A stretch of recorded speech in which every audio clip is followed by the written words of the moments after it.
ಧಾರವಾಡ ಜಿಲ್ಲೆ ಸೇರಿದಂತೆ ಅನೇಕ ಕಡೆಗಳಲ್ಲಿ ಗ್ಯಾಸ್ ಸಿಲಿಂಡರ್ ಬುಕಿಂಗ್ ಆಗುತ್ತಿಲ್ಲವೆಂದು ಗ್ರಾಹಕರು ದಿಗಿಲುಗೊಂಡಿದ್ದಾರೆ. ಜಾಗತಿಕವಾಗಿ ಕೆಲ ದೇಶಗಳ ಮಧ್ಯೆ ನಡೆಯುತ್ತಿರುವ ಯುದ್ಧಗಳಿಂದಾಗಿ ಗ್ಯಾಸ್ ಸಿಲಿಂಡರ್ ಸಿಗದೇ ಹೋಗಬಹುದೆಂಬ ಭಯದ ವಾತಾವರಣದಿಂದಾಗಿ ಸಾರ್ವಜನಿಕರು ಸಿಲಿಂಡರ್ ಪಡೆಯಲು ದುಂಬಾಲು ಬೀಳುವಂತಾಗಿದೆ.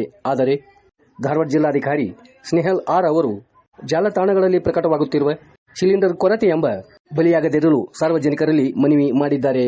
ಈ ಮಧ್ಯೆ ಸಾರ್ವಜನಿಕರ ಕುಂದುಕೊರತೆಯನ್ನು ಆಯಾ ಸಿಲಿಂಡರ್ ಏಜೆನ್ಸಿಗಳು ಬುಕಿಂಗ್ ಸಮಸ್ಯೆಯನ್ನು ಬಗೆಹರಿಸಬೇಕಿದೆ. ಆದರೂ ಕೂಡ ಮೆಸೇಜ್ ಮಾಡಿ ಅಂತ ಬೇರೆ ನಂಬರ್ ಕೊಟ್ಟರು.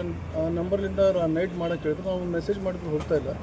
ಬೆಳಗ್ಗೆ 5 ಗಂಟೆಗೆ 2 ಬಾರಿ ಮೆಸೇಜ್ ಮಾಡಿದೆ, ಆದರೂ ಯಾವುದೇ ಮೆಸೇಜ್ ಹೋಗ್ತಾ ಇಲ್ಲ. ಮತ್ತು ಗ್ಯಾಸ್ ಪ್ರಾಬ್ಲಮ್ ಆಗಿದೆ, ಸಾರ್ವಜನಿಕರಿಗೆ ಎಲ್ಲ ತೊಂದರೆ ಎಲ್ಲ ಕಡೆಯೂ ಸಮಸ್ಯೆ ಆಗಿರ್ತದೆ. ಅದಕ್ಕೆ ಮೊದಲನೇದಾಗಿ ಬುಕ್ಕಿಂಗ್ ಆಗಬೇಕಾಯ್ತದೆ. ಅದು ಬುಕ್ಕಿಂಗ್ ಹಾಕುತ್ತಾ ಇರಲಿಲ್ಲ. ಸಂಬಂಧಪಟ್ಟಂಥ ಅಧಿಕಾರಿಗಳಾಗಲಿ ರಾಜಕಾರಣಿಗಳಾಗಲಿ ಅವ್ರ ಗಮನಕ್ಕೆ ಮಾಡಿ ಎಲ್ಲ ಜನರಿಗೂ ಸಿಲಿಂಡರ್ ಒದಗಿಸ್ಕೊಡ್ತೀವಿ